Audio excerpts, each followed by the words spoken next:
Martin here, Martin Brailsford with his 998 Laverda. And as you can see, it's a well turned out bike, and it's going to sound different to the CZ as well. Lovely looking machine, that gleaming alloy tank, the legendary Laverda orange paintwork, it just looks superb. And it's a big bike, and you're a big guy, Martin. So, I mean, it's absolutely spot on for you, isn't it? Tell us a bit about it. I think folk are quite intrigued because we don't know an awful lot about these bikes. Well, speaking for myself. So tell us a bit about it, Martin. This is a Laverda RGS engine. It's in a Phil Todd Motodd frame. So Phil Todd was one of the Laverda specialists in the day, and he started making his own frames. He made about 60 in total, going from a Mark 1 up to a Mark 6. So this is a Mark 2, he only made 5 of these. So Phil's still about, and when we was building this, we was in contact with Phil, really helpful guy, really knowledgeable, and he was able to give us a history of it. So it's 1979. So you look at the development that's gone into this.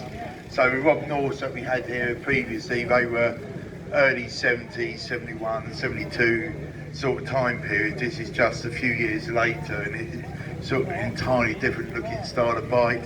And then the engine as well. So the Rob Norse 750s push rods, you know, this is double overhead cam and that 1000 cc's, 5-speed gearboxes are standard. So the actual technology just moved on so far in such a short period in those sort of late 70s, early 80s period. And again, 10 years after this, you've got the things like the 250 GP bike we've just seen there. You know, that period was just such a wonderful time for motorcycle development. So this was purpose designed frame for Grand Prix racing. The standard bike was 253 kilos. In this frame with the Astrolite wheels, it's around about 190 kilos. And the standard engine was 83 brake horsepower. We've done a few tweaks, it's just around about 100 horsepower now. Tell the folks something about the wheels, because yesterday you told us something about the wheels and the tyres. Tell us a bit about that. Yeah, so these are Astrolite wheels, which are made back in the 70s and the 80s, so it's quite popular. And because of their design, they're a plate aluminium that's riveted together. They're incredibly light and incredibly strong. So the actual wheel itself is lighter than the tyre. Yeah, well, that's incredible. It really is. That's a remarkable technology. Now, when this bike was produced, would that lovely alloy tank have been standard, or has that been custom made for this one? It was made for a bike at the time, the frame. At the time, most production bikes, they didn't have frames of that style that dropped down, so most of the tanks were the flat and level style of tanks. So it was really things like the Rob North that started that sort of drop down at the back tank style. So when Phil, along with SAXON, who made the frame for him, made the frame, they also then had to make a tank to go with it. Well, it looks fantastic. And the performance of the bike?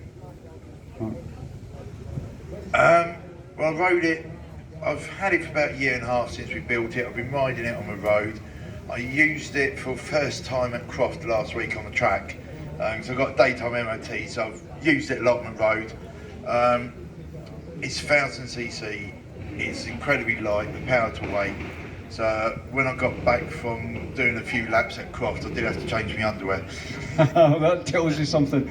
You must get a few envious bikers having a wee look at this when you front up at the local cafe.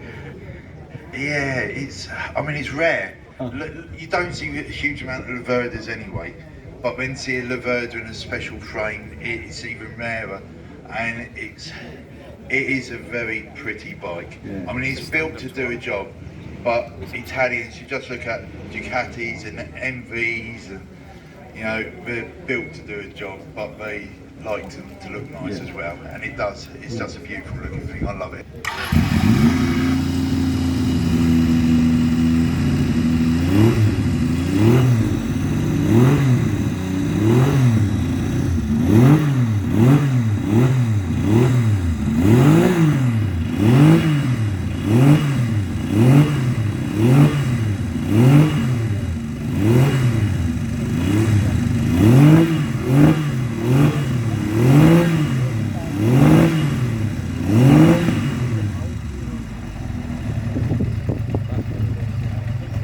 ticks over beautifully, ticking over like a watch. There's only one way to describe that. It's a throaty rot, definitely, Martin. So fabulous. Thank you very much. Let's have a big round of applause for Martin and his Laverda. Superb piece of machinery.